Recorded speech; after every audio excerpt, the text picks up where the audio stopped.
নমস্কার বন্ধুরা, আজকে আমার মেয়ে ক্রিসমাসের জন্য রাম কেক দেখাচ্ছে। মেয়ে এই কেকটা কিন্তু খুব দারুণ করে, আপনারা দেখবেন আর এই কেকটা অবশ্যই আপনারা বানিয়ে খাবেন। নমস্কার, তো চলুন দেখে নেওয়া যাক আজকে কেকের জন্য কি কি লাগছে। রাম নিয়েছি, কাজু নিয়েছি, কিশমিশ নিয়েছি, টুটি ফ্রুটি নিয়েছি আর অরেঞ্জ জুস নিয়েছি। আপনারা প্যাকড যে ফ্রুট জুস আছে ওটাও নিতে পারেন। আমি এটা ঘরে অরেঞ্জকে জুস বানিয়ে এটা করেছি। তো এখানে আমি টুটি ফ্রুটিগুলো নিয়ে নিলাম। সব অ্যাকচুয়ালি মিক্স করব, তো যেই জিনিসগুলো বললাম ওগুলো সবই একসাথে যাবে।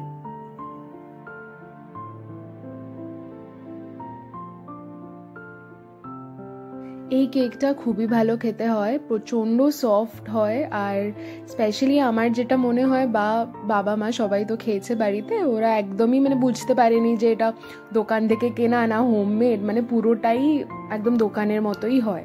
তো আপনারা এটা নিশ্চয়ই বানিয়ে খাবেন, দেখবেন যে আপনি ডিফারেন্স পাবেন না, খুবই খুবই খেতে ভালো হয়।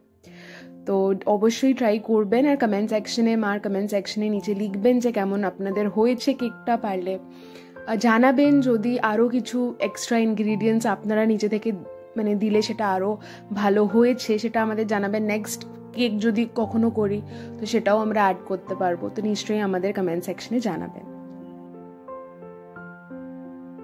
তো এখানে আমি রামটা দিয়ে দিয়েছি। আপনারা এটা নোটিস করবেন যাতে ফ্রুট এই নাটসগুলো যেগুলোই আছে ওগুলো পুরোটা কমপ্লিটলি ভিজে যায়। তো অতটাই আপনারা রাম দিয়ে ওভারনাইট রাখতে পারেন। সব থেকে বেস্ট হয় 1-2 সপ্তাহ রেখে দেবেন ফ্রিজে, তাহলে প্রচণ্ড জিনিসটা ভালো হবে অ্যাকচুয়ালি।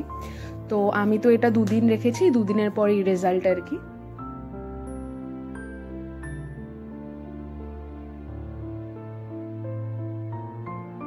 এখানে যা যা ইনগ্রেডিয়েন্টস আপনারা দেখতে পাচ্ছেন, পুরো কেক বানাতে এইগুলোই ইনগ্রেডিয়েন্টসগুলো লাগবে। আমি পরে নিশ্চয়ই কেক বানানোর সময় বলে দিচ্ছি, আপনারা সেটা নোট ডাউন করে নেবেন। প্রথমে আমি 1 কাপ ময়দা দিলাম। আর আপনারা প্লিজ এই মেজারমেন্টগুলো দেখে নেবেন। আমি এই বড় কাপের সব মেজারমেন্টগুলো নিয়েছি। মেজারমেন্টের গন্ডগোল হলে কিন্তু কেক ফুলবেও না, কেক বাজে খেতে হবে। তো আপনারা প্লিজ এগুলো ভালো করে দেখবেন ভিজুয়ালি যে কিরকম কোন সাইজের আমি কাপে করছি। আমি নর্মালি এইসব কাপেই করি আর কেক যথেষ্ট ভালো হয় খেতে, তো আপনারা এটা নোটিস করবেন। আমি সব বড় কাপের ইনগ্রিডিয়েন্টস নিয়েছি। এটা দিচ্ছি পাউডার্ড সুগার, এটাও বড় কাপেরই মেজারমেন্ট করে আমি মিক্সিতে গুঁড়ো করে নিয়েছি। আর আগেরটাও ময়দা দিয়েছিলাম। এটা 1 কাপ সাদা তেল দিলাম। আপনারা বাটারও ইউজ করতে পারেন, বাট আমি সাদা তেল ইউজ করি। দুটোই একই হয়, তো আমি সাদা তেলেই প্রেফার করি অ্যাকচুয়ালি আমার কেকগুলো বানাতে। আর মিক্স প্রচণ্ড ভালো করে নেবেন যাতে কোনো রকম লাম্পস না থাকে। কেকের কিন্তু এই মিক্সিং পার্টটা প্রচণ্ড ইম্পর্টেন্ট। ভালো করে যদি মিক্সিং না হয় কেক কিন্তু ফুলবে না, সেটা আপনারা জানেনই। তো আমি সেটাই আর একবার বলে দিচ্ছি, কেকের মিক্সচার কিন্তু খুব ভালোভাবে হতে হবে, না লাম্পস না কিচ্ছু, একদম পুরো বাটারি যাতে হয়। আর এবার আমি এই কেকের যা ইনগ্রিডিয়েন্টস নিয়েছিলাম আর যা মেজারমেন্ট করেছিলাম তাতে আমি 2টো ডিম দিয়ে দিচ্ছি।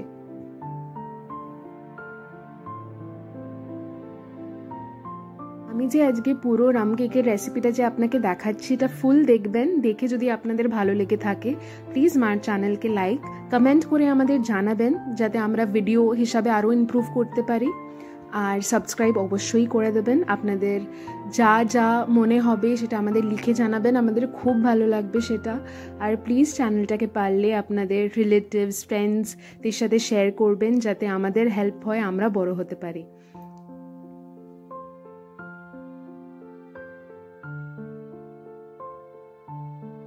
এবার ডিমটাকে ভালো করে ফেটিয়ে নিচ্ছি ওই মিক্সচারটার সাথে। দেখবেন একদম পুরো ভালো ভালো বাটারি আপনারা দেখতে পাবেন একটু পরেই। তো ওরকমভাবে কিন্তু মিক্সচারটা করবেন।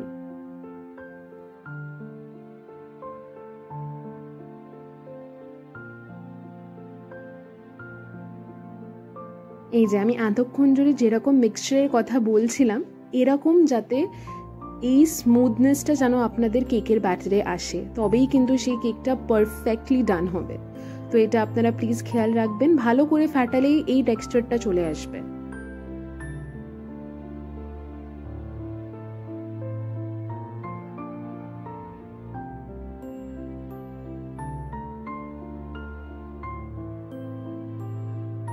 দুদিন ধরে যে রাখা রামের মধ্যে যে মিক্সচারটা ছিল ওইটা আমি ওই কেকের ব্যাটারের সাথে মিক্স করার জন্য দিয়ে দিচ্ছি। আর এই জুসটাও দেবেন, অরেঞ্জ আর রামের যে জুসটা ওটাও দেবেন, যাতে এটা এক্সট্রা ফ্লেভার অ্যাড করে আপনাদের কেকে। তারপর আমি ভালো কোয়ান্টিটিতে মুরব্বা দিয়ে দিলাম, মিষ্টি কুমড়ো যেটাকে বলে, তারপরে চেরি, তারপরে আমন্ডস,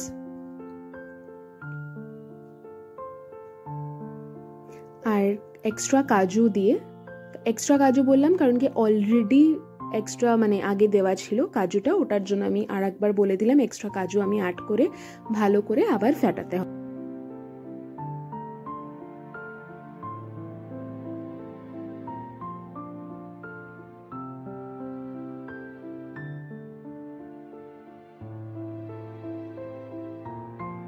এবার আমি চকো পাউডার দিয়ে দিলাম। আমি এখানে 2 থেকে 3 চামচই ব্যবহার করেছি। আপনারা যদি আরও চকলেটই চান আপনারা আপনাদের মতো চকলেট অ্যাড করে নিতে পারেন, কোনো তাতে অসুবিধা হবে না।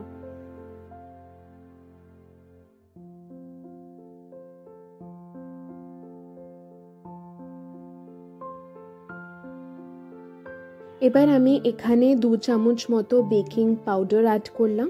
বেকিং সোডা অ্যাড করবেন না, আমি কিন্তু বেকিং পাউডার অ্যাড করেছি, তো আপনারাও সেটাই অ্যাড করবেন। 2 চামচ দিলেই হবে, যথেষ্ট আর কি। দিয়ে ভালো করে মিক্স করে নেবেন আবার। তারপরে আমি 3 টিস্পুন মতো ভ্যানিলা এসেন্স দিয়েছি।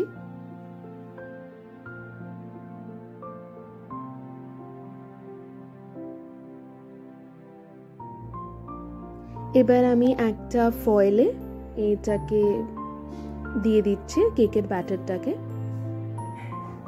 আপনারা কেক মোল্ড ইউজ করতে পারেন, যেরমভাবে আপনারা কেক শেপ চান ওরমভাবে ইউজ করবেন, কেক মোল্ড বা ফয়েল যা আপনাদের ইচ্ছা। আর আমি কিন্তু এই কেকটা পুরোপুরি প্রেসার কুকারে করছি, মাইক্রো ওভেন ইউজ করছি না। দেখুন কেমন কেকটা ফোলে আর কি। এবার আমি কেকের ওপর দিয়ে গার্নিশিং করে দিয়েছি। প্রথমে একটু আমন্ড দিলাম, কাজু সাজিয়ে দিলাম,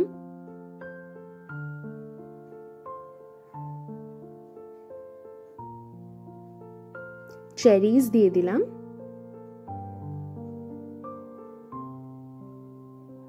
বাস আমার কেকটা রেডি। এই যে একটু নুন দিয়ে দিয়েছি, ভালো কোয়ান্টিটিতে নুন দেবেন প্রেসার কুকারের নিচে, যাতে ডাইরেক্ট হিট না পড়ে কেকের মধ্যে, যাতে ওটা পুড়ে না যায়।